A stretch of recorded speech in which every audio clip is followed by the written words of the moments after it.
Friends, welcome back to Silent Learning. It's me Anagha. മക്കളെ എല്ലാവരും അടിപൊളിയായിട്ടും സെറ്റായിട്ടും power ആയിട്ടും ഇരിക്കല്ലേ.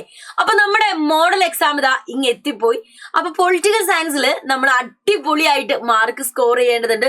ഫുൾ മാർക്ക് തന്നെ നമ്മൾ സ്കോർ ചെയ്യേണ്ടതുണ്ട്.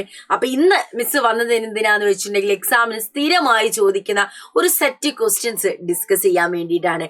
അപ്പൊ എല്ലാവരും റെഡിയല്ലേ മക്കളെ? റെഡിയല്ലേ? അപ്പൊ നമുക്ക് സ്റ്റാർട്ട് ചെയ്യാം മേഡം. നമുക്ക് ആദ്യം ഫസ്റ്റ് ക്വസ്റ്റ്യനിലെ നമ്മുടെ ഒബ്ജക്റ്റീവ് ക്വസ്റ്റ്യൻസ്. പലപ്പോഴും നമുക്ക് ഒബ്ജക്റ്റീവ് ക്വസ്റ്റ്യൻസ് എന്താന്ന് ചോദിക്കുമ്പോൾ നമുക്ക് കിട്ടാറില്ല. ഈസി ആയിട്ട് മാർക്ക് സ്കോർ ചെയ്യാൻ പറ്റുന്ന ഒരു സെറ്റാണ് ഒബ്ജക്റ്റീവ് ക്വസ്റ്റ്യൻസ് എന്ന് പറയുന്നത് അല്ലെ. ആദ്യത്തെ ചോദ്യം നോക്കിക്കേ. ഫസ്റ്റ് ഗൾഫ് വാർ 1990 നമുക്കറിയാം. ഇത് എന്ത് പേരിൽ അറിയപ്പെട്ടിരുന്നു എന്നാണ് ചോദിച്ചത്. അപ്പൊ എന്ത് പേരിലാണ് അറിയപ്പെട്ടത്?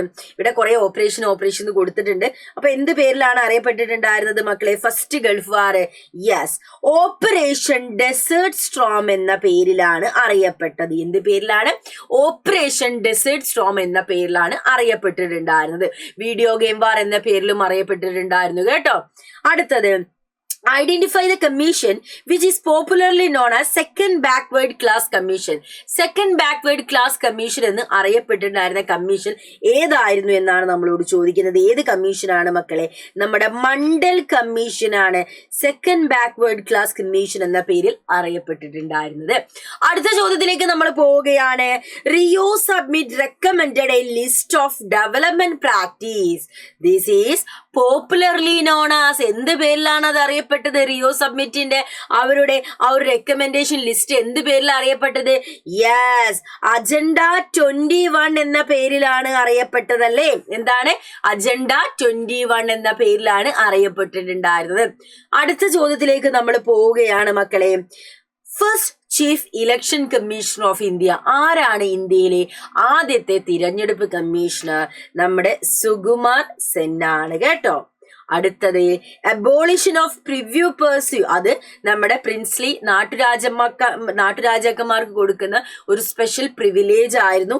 അതെടുത്ത് ഒഴിവാക്കിയത് ആരാണ് എന്നാണ് ചോദിക്കുന്നത്. നമ്മുടെ ഇന്ദിരാഗാന്ധിയാണ് അതെടുത്ത് ഒഴിവാക്കിയിട്ടുണ്ടായിരുന്നത്. അടുത്തത്, 2 റിഫോംസ് ആണെന്ന് നമുക്കറിയാം. പെരസ്ട്രോയ്ക്കയും ഗ്ലാസ്നോസ്റ്റും. സോവിയറ്റ് യൂണിയൻ ഡിസിൻറ്റഗ്രേറ്റഡ് ആയി പോകാനുള്ള പ്രധാന കാരണങ്ങളിൽ ഒന്നായി പറയുന്ന റിഫോംസ് ആണിത്. ഇതാരാണ് കൊണ്ടുവന്നത് എന്നാണ് നമ്മളോട് ചോദിക്കുന്നത്. ആരാണ് മക്കളെ? നമ്മുടെ ഗോർബച്ചേവ് ആണ് കൊണ്ടുവന്നത്. ആരാണ്? ഗോർബച്ചേവ് ആണ് കൊണ്ടുവന്നിട്ടുണ്ടായിരുന്നത്. ഓക്കെ. അടുത്ത ചോദ്യം, എന്താണ് BAMCEF?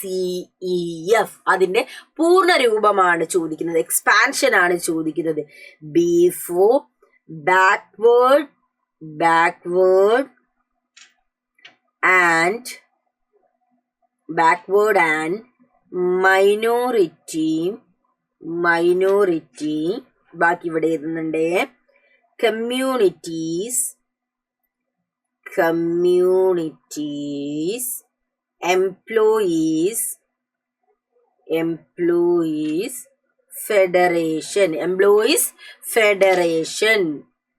ഫെഡറേഷൻ. അപ്പൊ നമുക്ക് മനസ്സിലായില്ലേ എന്താണ്? Backward and minority communities employees federation ആണ് BAMCEFന്റെ പൂർണ്ണരൂപം.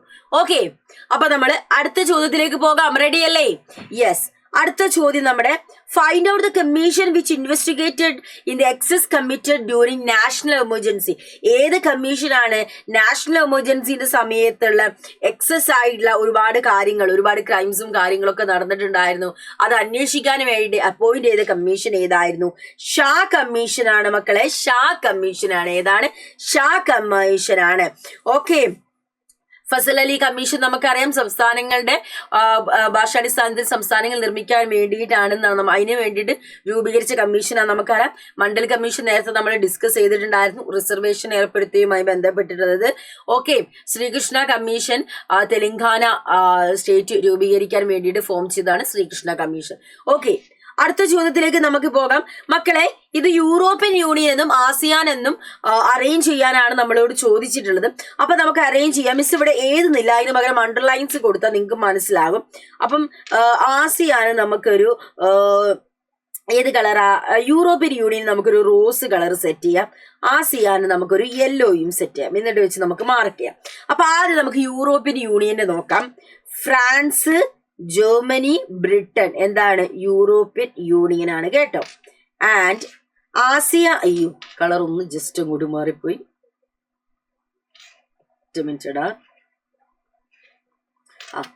France, Germany, Britain European union ആണ്. ആൻഡ് ആസിയാൻ ആണ് Indonesia, Philippines, Singapore. Okay, clear ആയില്ല മക്കളെ? സെറ്റ് അല്ലേ? ഓക്കെ, അപ്പൊ അടുത്ത ചോദ്യത്തിലേക്ക് നമുക്ക് പോകാം. Identify the American president who order operation infinite reach. Operation infinite reach order ചെയ്തിട്ടുണ്ടായിരുന്ന അമേരിക്കൻ പ്രസിഡന്റ് ആരാന്നാണ് നമ്മളോട് ചോദിച്ചത്. ഏത് അമേരിക്കൻ പ്രസിഡന്റ് ആണ് ഓർഡർ ചെയ്തിട്ടുണ്ടായിരുന്നത്? ബിൽ ക്ലിന്റൺ ആണ് ഓർഡർ ചെയ്തിട്ടുണ്ടായിരുന്നത്. ആരാണ്? ബിൽ ക്ലിന്റൺ ആണ് ഓർഡർ ചെയ്തത്. അടുത്തത് മക്കളെ ഒരു മാച്ച് ദ ഫോളോവിംഗ് ആണ്. 4 മാർക്കിന്റെ മാച്ച് ദ ഫോളോവിംഗ് ആണ് ചോദിച്ചത്. അപ്പൊ മിസ് അങ്ങോട്ടും ഇങ്ങോട്ടും വരച്ചു വെച്ചാൽ നിങ്ങൾക്ക് കൺഫ്യൂഷൻ ആവും. അപ്പൊ നമുക്ക് എന്ത് ചെയ്യാം? ഹൈലൈറ്റേഴ്സ് യൂസ് ചെയ്യാം. സ്വതന്ത്ര പാർട്ടിക്ക് നമുക്കൊരു യെല്ലോ കളർ കൊടുക്കാം. ആൻഡ് അതേപോലെ സോഷ്യലിസ്റ്റ് പാർട്ടിക്ക് നമുക്കൊരു ഗ്രീൻ കളർ കൊടുക്കാം. കമ്മ്യൂണിസ്റ്റ് പാർട്ടിക്ക് നമുക്കൊരു പിങ്ക് കളർ കൊടുക്കാം. പിങ്ക് ക്ലിയർ ആവുന്നില്ലടാ. പിന്നെ ഏതാണ്? നമ്മുടെ ഭാരതീയ ജനസംഘിന് ഒരു റെഡ് കളർ കൊടുക്കാം. ഓക്കെ, ഈ കളേഴ്സ് ഒക്കെ മനസ്സിലാകുന്നില്ല. ഓക്കെ, അപ്പൊ ആദ്യം നമുക്ക് സോഷ്യലിസ്റ്റ് പാർട്ടി ഗ്രീനിലേക്ക് നമുക്ക് പോവുകയാണെങ്കിൽ സോഷ്യലിസ്റ്റ് പാർട്ടി ഏതാണ്? ആചാര്യ നരേന്ദ്രദേവ് ആണ്. കമ്മ്യൂണിസ്റ്റ് പാർട്ടിയുടേത് പിങ്ക് കളറാണ്. കമ്മ്യൂണിസ്റ്റ് പാർട്ടി ഏതാണ്? AK ഗോപാലൻ. അടുത്തത് ഭാരതീയ ജനസംഘാണ്. ഭാരതീയ ജനസംഘ ആരാണ്? ദീൻ ദയാൽ ഉപാധ്യായ. ദീൻ ദയാൽ ഉപാധ്യായ. ഓക്കെ, അടുത്തത് സ്വതന്ത്ര പാർട്ടിയാണ്. സ്വതന്ത്ര പാർട്ടി ആരാണ്? സി രാജഗോപാലാചാരി. ഓക്കെ, അപ്പൊ 4 മാർക്ക് കിട്ടുന്ന ഒരു മാച്ച് ദ ഫോളോവിംഗ് ആണ്. ഇങ്ങനെയുള്ള ക്വസ്റ്റ്യൻസിനൊക്കെ മക്കളെ നമുക്ക് മാർക്ക് കൂടുതൽ സ്കോർ ചെയ്യാൻ പറ്റും. അപ്പൊ ആ ക്വസ്റ്റ്യൻസ് ഒക്കെ നല്ല രീതിയിൽ ഐഡന്റിഫൈ ചെയ്യണം. അപ്പൊ അടുത്ത നമുക്ക് എന്ത് ചെയ്യാം? കുറച്ച് എക്സ്പ്ലെയിൻ ചെയ്തിട്ടുള്ള ക്വസ്റ്റ്യനിലേക്ക് പോവല്ലേ? അപ്പൊ അതാ നമുക്ക് നോക്കണേ മക്കള്, കൃത്യമായിട്ട് ഫോളോ ചെയ്യണേ, എന്നാലും നമുക്ക് എന്ത് ചെയ്യാൻ പറ്റുള്ളൂ? നല്ല മാർക്ക് കിട്ടത്തുള്ളൂ അല്ലേ? അപ്പൊ നോക്കിക്കേ, what are the factors responsible for the dominance of Congress party first 3 general election. First 3 general ഇലക്ഷന് കോൺഗ്രസ് പാർട്ടിക്ക് അത്രത്തോളം വലിയൊരു വിക്ടറി കിട്ടാൻ കാരണം എന്തായിരുന്നു എന്നാണ് നമ്മളോട് ചോദിക്കുന്നത്. ഒന്ന്, കോൺഗ്രസ് പാർട്ടിക്ക് ഫ്രീഡം സ്ട്രഗിളിന്റെ ഒരു ലെഗസി പറയാനുണ്ടായിരുന്നു. രണ്ടാമത്തത്, ഇവർക്ക് ഒരുപാട് മെയിൻ ലീഡേഴ്സ് ഉണ്ടായിരുന്നു. ഈ മെയിൻ ലീഡേഴ്സ് തന്നെയാണ് ഇലക്ഷന്റെ സമയത്ത് മത്സരിച്ചിട്ടുണ്ടായിരുന്നത്. അതായത് ഫ്രീഡം സ്ട്രഗിളിൽ ഉണ്ടായിരുന്ന ലീഡേഴ്സ് ആണ് ഇലക്ഷന്റെ സമയത്ത് എന്തായിരുന്നു? കാൻഡിഡേറ്റ് ആയിട്ട് മത്സരിച്ചത്. അത് ഈ പാർട്ടി വിജയിക്കാൻ ഒരു കാരണമായി. നെഹ്റുവിനെ പോലുള്ള ലീഡർഷിപ്പ്, അദ്ദേഹത്തിനെ പോലുള്ള നേതൃത്വത്തിലുള്ള ആളുകൾ ഉണ്ടായിരുന്നു. പിന്നെ കോൺഗ്രസ് പാർട്ടി എന്ന് പറയുന്ന ഓൾറെഡി അതൊരു വെൽ ഓർഗനൈസ് ചെയ്തിട്ടുള്ള പൊളിറ്റിക്കൽ പാർട്ടിയാണ്. പിന്നെ കോൺഗ്രസ് ഈ പാർട്ടി ഒരു ഇൻക്ലൂസീവ് പാർട്ടി കൂടെയാണ്. അതുകൊണ്ടാണ് ആദ്യത്തെ 3 ജനറൽ ഇലക്ഷനും കോൺഗ്രസ് പാർട്ടി ജയിക്കാനുള്ള കാരണങ്ങൾ. ഓക്കെ, അടുത്ത ചോദ്യം മക്കളെ, 1975 നമുക്കറിയാം. 1975 ജൂൺ 25 തീയതിയാണ് എമർജൻസി ഡിക്ലെയർ ചെയ്യുന്നത് അല്ലെ? എമർജൻസി ഡിക്ലെയർ ചെയ്യുന്നത്. സോ അതിനെ തുടർന്നുണ്ടായ കോൺസിക്വൻസസ്, ഒരു 3 കോൺസിക്വൻസസ് ആണ് ചോദിച്ചത്. മിസ് അതിൽ കൂടുതൽ ഇവിടെ കൊടുത്തിട്ടുണ്ട്. മക്കളോട് ചോദിക്കുന്നതിനനുസരിച്ച് എപ്പോഴും ഒരു 2 പോയിന്റ്സ് എക്സ്ട്രാ ആരെങ്കിലും എഴുതി വെക്കുന്നത് എപ്പോഴും നന്നായിരിക്കും കേട്ടോ. എന്തൊക്കെയാണ്? രാഷ്ട്രീയ സ്വയം സേവക് സംഘം ജമായത്ത് ഇസ്ലാമിയും ബാൻ ചെയ്തു. ഗവൺമെന്റ് എല്ലാ പ്രൊട്ടസ്റ്റുകളും സ്ട്രൈക്കുകളും പബ്ലിക് അജിറ്റേഷൻസ് ഒക്കെ എന്ത് ചെയ്തു? ബാൻ ചെയ്തു. പിന്നെ പലതരത്തിലുള്ള ഫണ്ടമെന്റൽ റൈറ്റ്സ് ഉണ്ടായിരുന്നു ആ സമയത്ത്. ഇപ്പൊ നമുക്കുള്ള ഈ ഫണ്ടമെന്റൽ റൈറ്റ്സ് ഒക്കെ, വാരിയസ് ഫണ്ടമെന്റൽ റൈറ്റ്സ് ഒക്കെ എന്ത് ചെയ്തു? അവര് സസ്പെൻഡ് ചെയ്തു. ആ സമയത്ത് ഫണ്ടമെന്റൽ റൈറ്റ്സ് വയലേറ്റ് ചെയ്തു എന്ന് പറഞ്ഞ് സിറ്റിസന് കോടതിയിൽ പോകാനുള്ള റൈറ്റ്സ് ഉണ്ടായിരുന്നില്ല. പിന്നെ എന്താ ചെയ്തിട്ടുണ്ടായിരുന്നത്? ആളുകളെയെല്ലാം കരുതൽ തടങ്കൽ, പ്രിവെന്റീവ് ഡിറ്റൻഷൻ ആക്ട് എന്നതിന്റെ പേര് അതും പറഞ്ഞിട്ട് ആളുകളെ ജയിലിൽ കൊണ്ടിട്ടു. പിന്നെ ഇവര് ചെയ്തത് എന്താണ്? ഒരുപാട് പുതിയ ചേഞ്ചസ്, മാറ്റങ്ങൾ കോൺസ്റ്റിറ്റ്യൂഷനിൽ കൊണ്ടുവന്നു. 39ാം അമെന്റ്മെന്റ് കൊണ്ടുവന്നു. അതില് president, vice president, prime minister, speaker അവരുടെ വോക്കും കാര്യങ്ങളൊന്നും കോടതി ചാലഞ്ച് ചെയ്യാൻ പാടില്ല എന്ന് പറഞ്ഞു. അതേപോലെ തന്നെ 42ാമത് അമെന്റ്മെന്റ് കൊണ്ടുവന്നു. 42ാം അമെന്റ്മെന്റിൽ ഇവരെ ലെജിസ്ലേച്ചറിന്റെ കാലാവധി 5 നിന്ന് 6 വർഷത്തിലേക്ക് മാറ്റി. അപ്പൊ ഇങ്ങനെയുള്ള ഒരുപാട് മാറ്റങ്ങൾ എന്ത് ചെയ്ത് വന്നിട്ടുണ്ടായിരുന്നു? ഈ 1975 ജൂൺ 25 തീയതിയുള്ള എമർജൻസിക്ക് ശേഷം വന്നിട്ടുള്ള കോൺസിക്വൻസസ്, പരിണിത ഫലങ്ങളാണ് നമ്മളിപ്പോ ഡിസ്കസ് ചെയ്ത കാര്യങ്ങളൊക്കെ. ഓക്കെ, അടുത്ത ക്വസ്റ്റ്യനിലേക്ക് നമുക്ക് പോകാം. India and Bangladesh have difference over several issue അല്ലെ. ഇന്ത്യയും ബംഗ്ലാദേശും തമ്മിൽ ഒരുപാട് ഇഷ്യൂസും കാര്യങ്ങളൊക്കെ ഉണ്ട്. അപ്പൊ എന്തൊക്കെയാണ് ഇവര് തമ്മിലുള്ള ഇഷ്യൂ ഒന്ന് നമുക്ക് പറഞ്ഞു നോക്കിയാലോ. നമുക്ക് നോക്കാം. ഇവര് തമ്മിലുള്ള ഇഷ്യൂസിൽ ഗംഗാ ബ്രഹ്മപുത്ര റിവർ വാട്ടർ വരുന്നുണ്ട്. ഗംഗാ ബ്രഹ്മപുത്ര നദീജലത്തെ ചൊല്ലിയുള്ള പ്രശ്നങ്ങൾ ഉണ്ടായിട്ടുണ്ട്. ഇല്ലീഗലായിട്ട് ഒരുപാട് ആളുകൾ ഇന്ത്യയിലേക്ക് കടന്നു വന്ന പ്രശ്നമുണ്ട്. അതേപോലെ തന്നെ ബംഗ്ലാദേശിൽ anti Indian Islamic fundamentalist groups ഉണ്ട്. അതിന്റെ പ്രശ്നങ്ങൾ അവർ അതിനെ സപ്പോർട്ട് ചെയ്യുന്ന ആളുകളാണ്.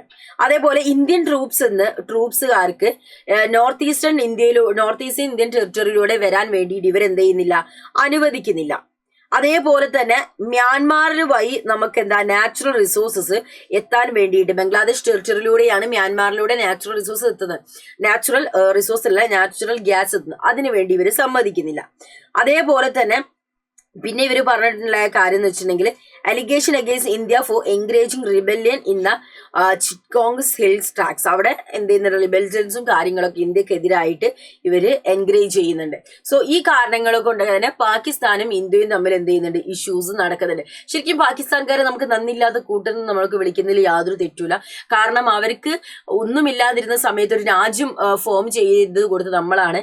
പാകിസ്ഥാനുമായിട്ട് യുദ്ധം ചെയ്തിട്ടായിരുന്നു നമ്മൾ ഈസ്റ്റേൺ പാകിസ്ഥാനെ നമ്മളെ ബംഗ്ലാദേശ് എന്ന് പറയുന്ന ഒരു രാജ്യമാക്കി മാറ്റിയത്.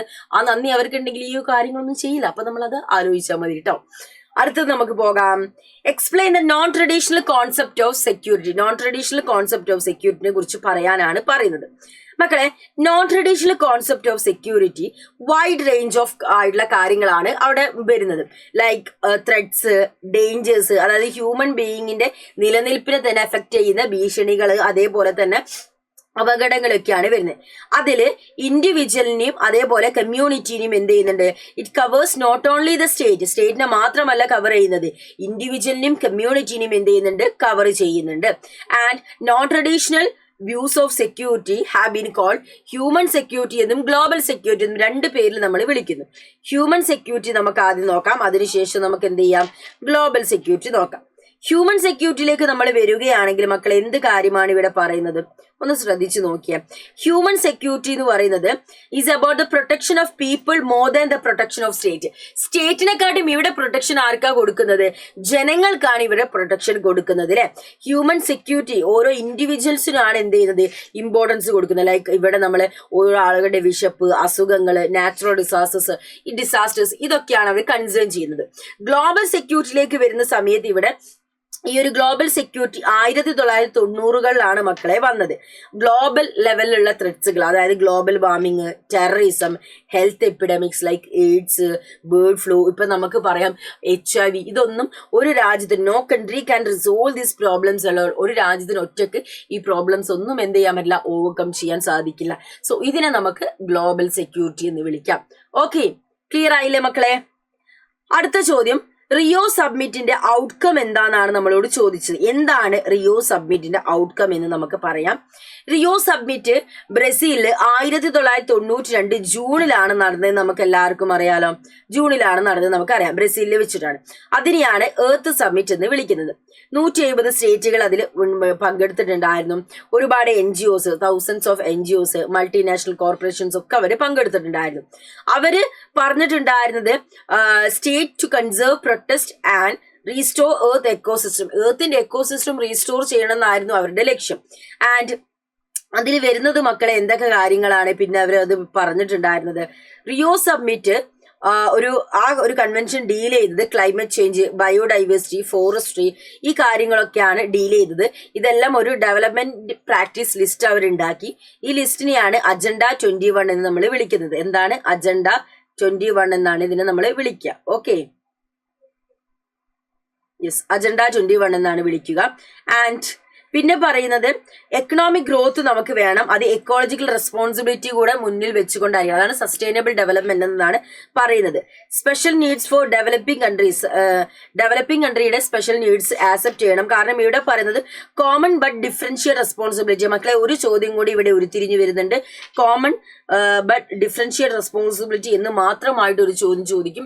അതെന്താന്ന് വെച്ചിട്ടുണ്ടെങ്കിൽ ഈ ഒരു സബ്മിറ്റില് നോർത്തുകാരും സൗത്തുകാരും ഉണ്ടായിരുന്നു. നമ്മളൊക്കെ സൗത്തുകാരാ, നമ്മളെ ഡെവലപ്പിംഗ് ആയിട്ടുള്ള കൺട്രി അല്ല, നമ്മൾ ഡെവലപ്പിംഗ് കൺട്രിയാണ്, ഡെവലപ്ഡ് കൺട്രി അല്ല. അപ്പം ഇത് ഈ ഒരു ഇഷ്യൂ, എൻവയോൺമെന്റ് ഫേസ് ചെയ്യുന്ന ഇഷ്യൂ എല്ലാവരും ഈക്വൽ ആയിട്ട് ഷെയർ ചെയ്യണം എന്ന് പറയുന്നത് തെറ്റായിട്ടുള്ള കാര്യമാണ്. അതാണ് നോർത്ത് പറഞ്ഞത്. ഏറ്റവും കൂടുതൽ ക്ലോറോ ഫ്ലൂറോ കാർബൺസ് ഒക്കെ ഇതാവുന്നത് ഇൻഡസ്ട്രീസ് എന്നാണ്. അത് ഏറ്റവും കൂടുതൽ ഡെവലപ്ഡ് കൺട്രീസ് ആണ്. സോ അവരാണ് അത് കൺട്രോൾ ചെയ്യേണ്ടത്. അങ്ങനെ ഒരു തീരുമാനം എടുക്കുകയാണ്. ഇവിടെ കോമൺ ആണ്, ബട്ട് ഡിഫറൻഷിയേറ്റ് ആണ് റെസ്പോൺസിബിലിറ്റി. നോർത്തുകാര് ഇത്തരത്തിലുള്ള സീരിയസ് കാര്യങ്ങൾ നോക്കുമ്പോൾ സൗത്ത് ആയ നമ്മൾ ഈ ഇക്കോളജിക്കൽ കൺസർവേഷനും എക്കണോമിക് ഗ്രോത്തും കാര്യങ്ങളൊക്കെ നോക്കുക. ആ ഒരു തീരുമാനം എന്ത് ചെയ്തു, ഇവരതിൽ എടുക്കുകയാണ് ചെയ്തത്. അപ്പൊ ഈ ഒരു ചോദ്യത്തിൽ നിന്ന് തന്നെ രണ്ട് ചോദ്യത്തിലേക്കുള്ള ഒരു രണ്ട് ചോദ്യവും അതിലെ പോലെ തന്നെ ഉത്തരവും മിസ് പറഞ്ഞു തന്നിട്ടുണ്ട്. അപ്പൊ നമുക്ക് രണ്ടുമായിട്ട് എന്ത് ചെയ്യാം, കണക്ട് ചെയ്യാൻ പറ്റും. ഓക്കെ, അടുത്ത ചോദ്യത്തിലേക്ക് നമ്മൾ പോവുകയാണ്. അടുത്ത ചോദ്യത്തിലേക്ക് നമുക്ക് പോകാം. Evaluate 2 positive and 2 negative consequences of green revolution. Green റെവല്യൂഷന്റെ പോസിറ്റീവും നെഗറ്റീവും പറയാനാണ്. പോസിറ്റീവ് നമ്മൾ പറയുകയാണെങ്കിൽ ഫുഡ് ഗ്രെയിൻസിന്റെ പ്രൊഡക്ഷൻ എന്ത് ചെയ്തു, ഒരുപാട് കൂടി, ഒരു മിഡിൽ പെസന്റ് സെക്ഷൻ ഉയർന്നു വന്നു. പക്ഷെ നെഗറ്റീവിൽ നമ്മൾ പറയുകയാണെങ്കിൽ ഈ റിച്ച് ആയിട്ടുള്ള ലാൻഡ് ലോഡ്സ് ആണ് ഇതിൽ ഏറ്റവും കൂടുതൽ ബെനിഫിഷ്യറീസ് അവർക്കാണ് ഉണ്ടായത്. ഈ പഞ്ചാബ്, ഹരിയാന, ഉത്തർപ്രദേശ് അവരൊക്കെ അഗ്രികൾച്ചറലി പ്രോസ്പെറസ് ആയി. മറ്റുള്ള ആളുകൾ ഒന്നുകൂടെ എന്ത് ചെയ്തു, ദരിദ്രരിൽ വീണ്ടും ദരിദ്രരാവാനാണ് ഇത് കാരണമായിട്ടുള്ളത്. ഓക്കെ, ക്ലിയർ അല്ലേ മക്കളെ? അടുത്ത ചോദ്യത്തിലേക്ക് നമുക്ക് പോകാം. What are the reason which lead the failure of Janata government? Janata ഗവൺമെന്റിന്റെ പരാജയ കാരണങ്ങൾ എന്തൊക്കെയായിരുന്നു എന്നാണ് നമ്മൾ ചോദിച്ചത്. ജനതാ ഗവൺമെന്റിൽ ഒരുപാട് ഇന്റേണൽ കോൺഫ്ലിക്റ്റുകൾ ഉണ്ടായിരുന്നു മക്കളെ. കൃത്യമായിട്ടുള്ള ഒരു ഡയറക്ഷൻ ഒന്നും ജനതാ ഗവൺമെന്റിൽ ഉണ്ടായിരുന്നില്ല, ജനതാ പാർട്ടിയിൽ ഉണ്ടായിരുന്നില്ല. എനിക്ക് ജനതാ ഗാരേജ് എന്നുള്ള മൂവിയാണ് ഇത് പറയുമ്പോൾ ഓർമ്മ വരുന്നത് കേട്ടോ. ആൻഡ് കോമൺ പ്രോഗ്രാംസ് ഒന്നും അവർക്ക് ഉണ്ടായിരുന്നില്ല. അതേപോലെ തന്നെ പിന്നെ നമ്മൾ പറഞ്ഞ എന്തൊക്കെ ഇഷ്യൂസ് ആണ്, ഒരു ഫണ്ടമെന്റൽ ചേഞ്ച് അവരിപ്പോ കോൺഗ്രസ് കൊണ്ടുവന്ന ഇതിൽ നിന്ന് ഒരു മാറ്റം ഇല്ലാതെ അതന്നെ തുടർന്ന് പോകുന്ന രീതിയായിരുന്നു. പിന്നെ ജനതാ പാർട്ടിയിൽ എന്ത് ചെയ്യുന്നു, സ്പ്ലിറ്റ് സംഭവിക്കുന്നു. ആൻഡ് ഗവൺമെന്റ് എന്ത് ചെയ്യുന്നു, നിലംപതിക്കുകയാണ് ചെയ്യുന്നത്. ആ ഒരു രീതിയിലേക്കാണ് വരുന്നത്. ഓക്കെ, അടുത്ത നമുക്കൊരു മാച്ച് ദ ഫോളോവിംഗ് ആണ് മക്കളെ കൊടുത്തിട്ടുള്ളത്. 4 മാർക്കിനാണ് ഈ ഒരു മാച്ച് ദ ഫോളോവിംഗ് നമുക്കുള്ളത്. അപ്പൊ നമുക്ക് എന്ത് ചെയ്യണം, അതിന് ഉത്തരമെഴുതാം. റെഡി അല്ലേ? മാച്ച് ദ ഫോളോവിംഗ് നമുക്ക് ഹൈലൈറ്റേഴ്സ് യൂസ് ചെയ്യാൻ നമ്മൾ എപ്പോഴും ചെയ്യുന്നത് പോലെ തന്നെ ഷെയ്ഖ് അബ്ദുള്ള ആരുമായിട്ടാണ് മാച്ച് ഉള്ളത്? യെസ്, ഷെയ്ഖ് അബ്ദുള്ള നാഷണൽ കോൺഫറൻസ് ആണ് മക്കളെ. ആൻഡ് EV രാമസ്വാമി നായ്ക്കർ നമുക്കറിയാം ദ്രാവിഡ കഴകമാണ്. ആൻഡ് പിന്നെ വരുന്നത് ഇന്ദിരാഗാന്ധി ഓപ്പറേഷൻ ബ്ലൂ സ്റ്റാർ ആണ് മക്കളെ. And Laldenga Mizo national front. എത്ര ഈസി ആയി നമ്മൾ ഇവിടെ 4 മാർക്ക് സ്കോർ ചെയ്തു. 4 മാർക്ക് സ്കോർ ചെയ്തു അല്ലേ? അപ്പൊ 4 മാർക്ക് ഈസി ആയിട്ട് എന്ത് ചെയ്തു, നമുക്ക് അവിടെ കിട്ടിക്കഴിഞ്ഞു. Okay, yes. അടുത്ത ചോദ്യത്തിലേക്ക് നമുക്ക് പോകാം. ശ്രദ്ധിച്ചിരിക്കുക മക്കളെ, നമ്മുടെ ഫൈനൽ ചോദ്യമാണ്. ഇന്ത്യൻ പൊളിറ്റിക്സിൽ 1989 ശേഷം വന്ന മാറ്റങ്ങൾ എന്തൊക്കെയായിരുന്നു? 1989 ഇന്ത്യൻ പൊളിറ്റിക്സിൽ വന്ന മാറ്റം ഒരു ലോങ് പീരീഡോളം, അതായത് ഇപ്പം പോലും വരെ നിലനിൽക്കുന്ന ഒരു ഇമ്പാക്റ്റ് അതിൽ ഉണ്ടായിട്ടുണ്ടായിരുന്നു. എന്തൊക്കെയാണ്? ഒന്ന്, കോൺഗ്രസ് പാർട്ടി 1989 ഇലക്ഷനിൽ പരാജയപ്പെട്ടത്. പിന്നീട് ഇപ്പൊ നമ്മൾ നോക്കുകയാണെങ്കിൽ കോൺഗ്രസ് പാർട്ടിക്ക് വലിയൊരു വിജയമൊന്നും പല സ്ഥലങ്ങളിലും ഇല്ലാതെ നമുക്ക് കാണാം. ഒരു സമയത്ത് അത്രത്തോളം റീച്ചിലിരുന്ന, ജനീത്തിലിരുന്ന കോൺഗ്രസ് പാർട്ടിയാണ് ഇപ്പം ഒന്നുമല്ലാതായി മാറിക്കൊണ്ടിരിക്കുന്നത്. മണ്ഡൽ ഇഷ്യൂ നാഷണൽ പൊളിറ്റിക്സിലേക്ക് വന്നു. നമ്മൾ റിസർവേഷനുമായി ബന്ധപ്പെട്ടതാണ്. അടുത്തത്, പുതിയ എക്കണോമിക് പോളിസി 1991 വന്നു. രാജീവ് ഗാന്ധി കൊല്ലപ്പെട്ടു. രാജീവ് ഗാന്ധിയുടെ അസാസിനേഷൻ 1991 നടന്നു. ബാബറി മസ്ജിദിന്റെ ആ പള്ളി പൊളിച്ചിട്ട് അയോധ്യയിൽ രാമന്റെ ക്ഷേത്രം ബിൽഡ് ചെയ്യണം എന്ന് പറഞ്ഞ ആ ഇൻസിഡന്റ് 1992 ഡിസംബറിൽ ഉണ്ടായത്. ആ ഇമ്പാക്ട് ഇന്ന് വരെ നമുക്ക് കാണാൻ പറ്റില്ലേ? ഇപ്പൊ നമുക്ക് രാമക്ഷേത്രം ആരംഭിച്ചപ്പോൾ, രാമക്ഷേത്രം ഉണ്ടാക്കിയപ്പോൾ പോലും പള്ളി എവിടെയെന്ന് പറഞ്ഞ ചോദ്യങ്ങളുമായിട്ട് ഒരുപാട് ചോദ്യങ്ങൾ വരുന്നില്ല. അപ്പൊ ഇതിന്റെ ഒക്കെ ഇമ്പാക്ട് ഇപ്പോഴും നമുക്ക് എന്ത് ചെയ്യുന്നുണ്ട്, കാണാൻ പറ്റുന്നുണ്ട് എന്നാണ് പറയുന്നത്. ഓക്കെ, അപ്പൊ ഇത്രയും ക്വസ്റ്റ്യൻസ് ആണ് മക്കളെ നമുക്ക് ഇന്ന് ഡിസ്കസ് ചെയ്യാനുള്ളത്. ഐ ഹോപ്പ് നിങ്ങൾക്ക് എല്ലാവർക്കും നമ്മൾ ഇന്ന് ഡിസ്കസ് ചെയ്ത കാര്യങ്ങൾ മനസ്സിലായി എന്ന് വിചാരിക്കുകയാണ് മിസ്. അതേപോലെ എക്സാം അടിപൊളിയായിട്ട് എഴുതണം. എൻ്റെ എല്ലാ കുഞ്ഞുമക്കൾക്കും ഒരു ഓൾ ദി ബെസ്റ്റ്. എക്സാം ഭയങ്കര പേടിച്ച് ടെൻഷൻ അടിച്ചൊന്നും കാണണ്ട, ഇതൊരു ട്രയലായിട്ട് കാണുക. ആൻഡ് നമ്മൾ എക്സാം നമുക്ക് ഓൾമോസ്റ്റ് 7 ആ ഒരു ടൈമിലാണ്, മാർച്ച് 7 ആ ഒരു ടൈമിലാണ് മെയിൻ എക്സാം ഉള്ളത്. സോ അത് നിങ്ങൾ ഒരു ഉത്സവമായിട്ടും ഇത് അതിൻ്റെ മുന്നോടിയായിട്ട് നടക്കുന്ന ഒരു ചെറിയ, നമ്മളെ നാട്ടിലൊക്കെ പറയും നമ്മൾ കൊടി നാട്ടുക എന്നൊക്കെ പറയും. ഉത്സവത്തിന്റെ ഒരാഴ്ച മുന്നൊക്കെ നമ്മൾ കൊടി നാട്ടുക എന്ന് പറയും, കൊടി കുത്തുക എന്നൊക്കെ പറയും. അപ്പൊ അതേ രീതിയിൽ നിങ്ങൾ കാണുക, ഒരു ഒരു സെലിബ്രേഷൻ മൂഡിലേക്ക് പോവുക. നല്ല രീതിയിൽ ഇത്രയും കാലത്തോളം പഠിച്ചത്, ഒരു വർഷത്തോളം പഠിച്ച ഫോട്ടോക്കെ നമ്മൾ എടുത്തിടാൻ പോവുകയാണ്. മോഡൽ എക്സാമിന് നമ്മൾ ഏത് വരെ എത്തി എന്നുള്ളത് മനസ്സിലാക്കുന്ന ഒരു ലെവലിൽ നിങ്ങൾ എടുക്കാം. എക്സാമിൽ മാർക്ക് കുറഞ്ഞു പോവുക, അങ്ങനെയുള്ള ടെൻഷൻ ഒന്നും വെച്ച് പോകരുത്. നമ്മൾ അവിടെ ഒരു ട്രയൽ റണ്ണിന് പോവുകയാണ്. ആക്ച്വലി ഈ മോഡൽ എക്സാം എന്നൊരു ട്രയൽ റണ്ണാണ്. എക്സാമിന് മുന്നേ പോയിട്ട് ഏത് വരെ നമ്മൾ പഠിച്ചു എത്തിയെന്ന് അറിയാൻ വേണ്ടിയിട്ടാണ് ഈ ഒരു മോഡൽ എക്സാം. ആ ഒരു ലെവലിൽ കാണുക, എവിടേക്കാണ് നമ്മുടെ മിസ്റ്റേക്കുകൾ എന്ന് മനസ്സിലാക്കാൻ വേണ്ടിയിട്ടാണ് ഈ ഒരു മോഡൽ എക്സാം. അത് മനസ്സിലായിട്ട് അതിന് വേണ്ടിയിട്ട് പഠിക്കാൻ വേണ്ടി നമ്മുടെ മുമ്പിൽ ഇനിയും സമയമുണ്ട്. ആ ഒരു കാര്യം മനസ്സിൽ വെക്കാം. അപ്പോൾ അതിന് വേണ്ടിയിട്ട് നമുക്ക് എല്ലാവർക്കും ഒരുപാട് ചാലഞ്ചസുകളും നമ്മളെ സീരീസും ഒക്കെ ആയിട്ട് നമ്മൾ എക്സാമിൻ്റെ മുന്നോടിയായിട്ട് വരുന്നതായിരിക്കും. അപ്പോൾ നമ്മുടെ ഇന്നത്തെ സെക്ഷൻ മിസ് വൈൻഡപ്പ് ചെയ്യാണ്. അടുത്ത ക്ലാസ്സിൽ അടുത്തൊരു സെക്ഷനായിട്ട് നമുക്ക് വീണ്ടും കണ്ടുമുട്ടാം. So that's love this video. Thanks for watching as dears.